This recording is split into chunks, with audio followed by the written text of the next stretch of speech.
friends, and welcome to today's video. We're doing a yearly tradition at this point. Like, I've done it at the end of every year I've had a channel for, which is my disappointments. These are the artists that disappointed me this year. Now, good news, we have less than usual. Normally when I do these lists, I try and make it to 10. I try and think of 10 artists, because 10 is a nice, even number, right?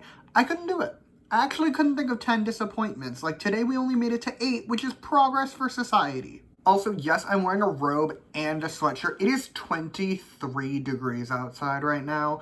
Don't talk to me. My heat also isn't working properly. Like, I have my heater on.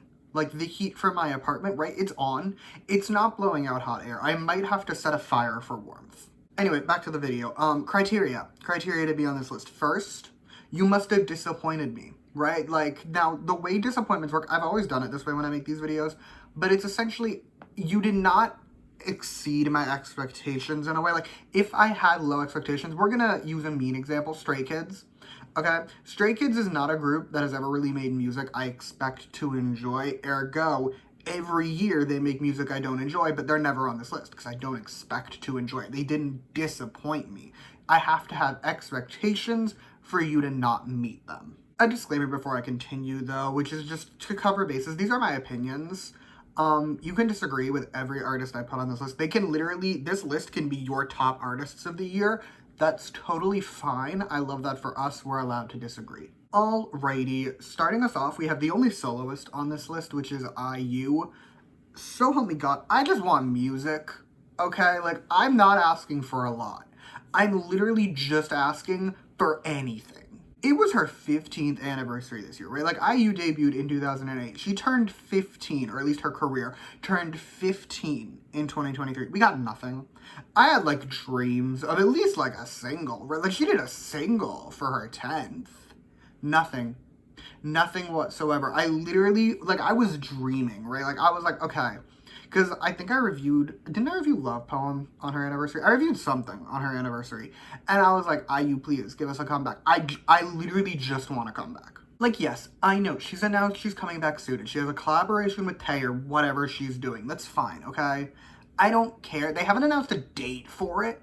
And until they do, I have trauma, okay? Like, I grew up, not grew up, but like I was a K-pop stan in the like mid 2010s YG era, and for those who don't understand, that means I'm so used to comebacks getting announced and then never happening. Do you understand that Winner's Exit album, like the E, was part 1 of 4 and there was no part 2? Like, I have trauma, and until the date is announced, I will stay scared that we're never gonna get anything. Like, I'm truly begging for crumbs at this point. I don't even need an album. I don't need her to do what she did in 2021, where she put out like 1 billion singles and had 4 #1 songs. I don't need that.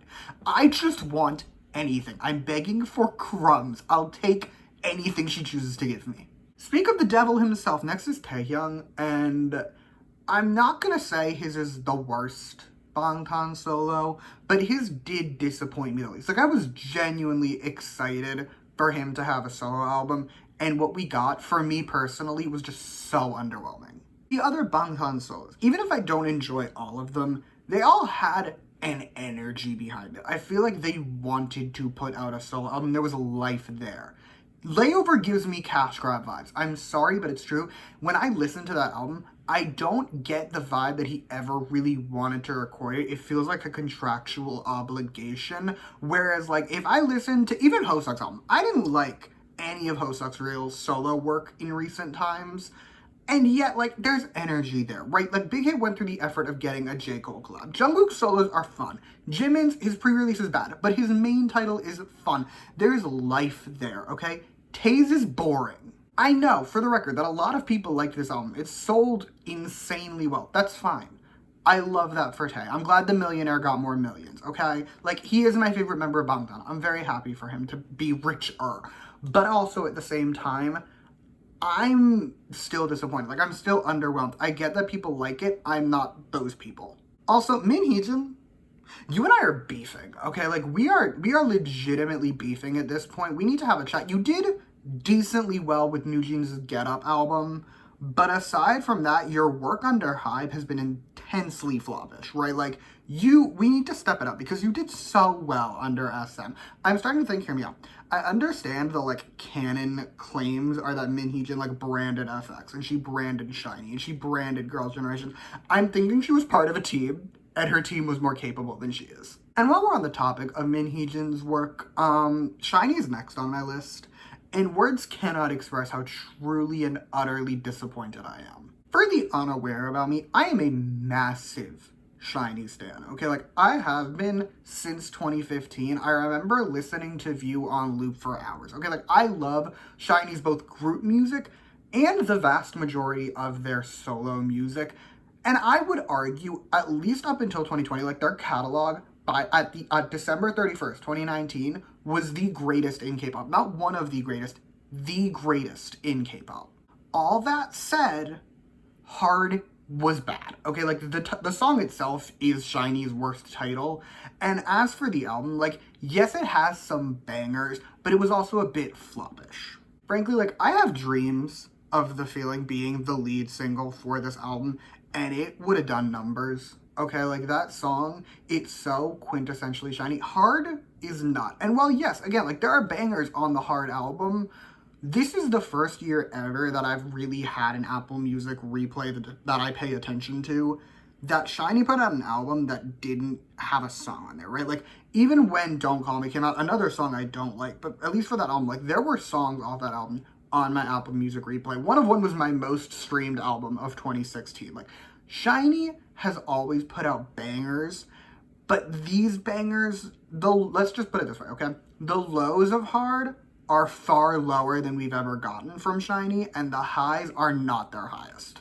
I'm tired of talking about men. Let's talk about women. Let's talk about women who disappointed me, okay? Next on my list is Oh My Girl. Now, again, I've made this list every year I've had a channel. Granted, it's only been 2 calendar years, like I made it in 2021 and 2022, but I'm like 90% sure Oh My Girl has made it onto this list every single year, and it's entirely because I want them to do more. For those who maybe didn't know this, Oh My Girl used to, like, literally be a top girl group, right? Like, non-stop put them into new heights, and they could have kept that going, like they did with Dun Dun Dance, right? They could have done more, but at this point, they're only putting out 1 album a year, and they need to do more.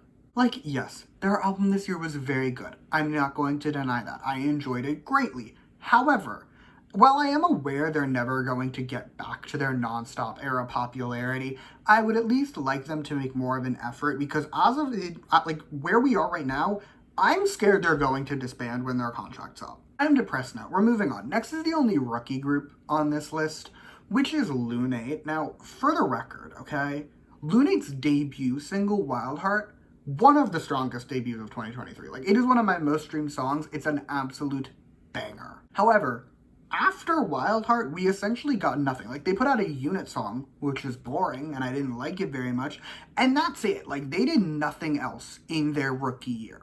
And for a rookie, in their rookie year, to do this little is, let's just say it's not ideal, and it is very reminiscent of other, like, because they're under Fantasia, right? I can't help but compare them to Astra. Astra did so much in their rookie year, right? Like, Weki Meki, it's giving Weki Meki, okay? Like, they are Fantasia's only hope at this point because Weki Meki is gone. Yes, there's an Anu solo allegedly in the works, and he's going to bring them in money forever. But in terms of their music, they don't have a lot going for them, and Lunate was there doing decently well, and they just wasted it. Like, they waste like, I want to support them, and they make it so hard. We have reached the penultimate artist on this list, which is Drippin', and I'm pretty sure I put them in my top 10 artists of 2022, but in 2023, I'm very disappointed. For context, okay, Drippin' was wilding in 2022. They put out, I think, 3 albums, and several bangers. I was listening to Silence today because it popped into my head, and banger song, excellent song, 10 out of 10 song, god tier masterpiece. They didn't do that this year. Like, 2023, they did have a comeback at least.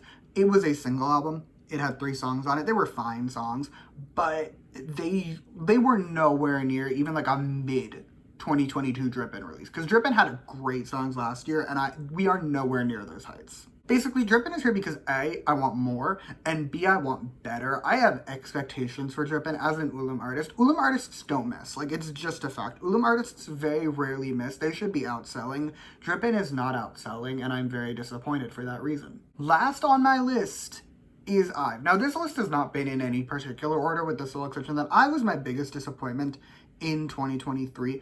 IVE in 2022 was doing the absolute most, both in terms of like just general success, but more importantly, music. The music they put out in 2022 was so good. 2023 was not on that level. Yes, I Am is a good song, but Kitsch is complex. Baddie is bad. Really, I was here because their mini album really upset me on like a deep spiritual and psychological level. I was very disappointed both in the songs they chose to make titles and the album in general. Baddie's a bad song, like plain and simple for IVE standards. Baddie is a bad song, and I'm disappointed in them, and I expect better in 2024. Anyway, that's all I have for you today.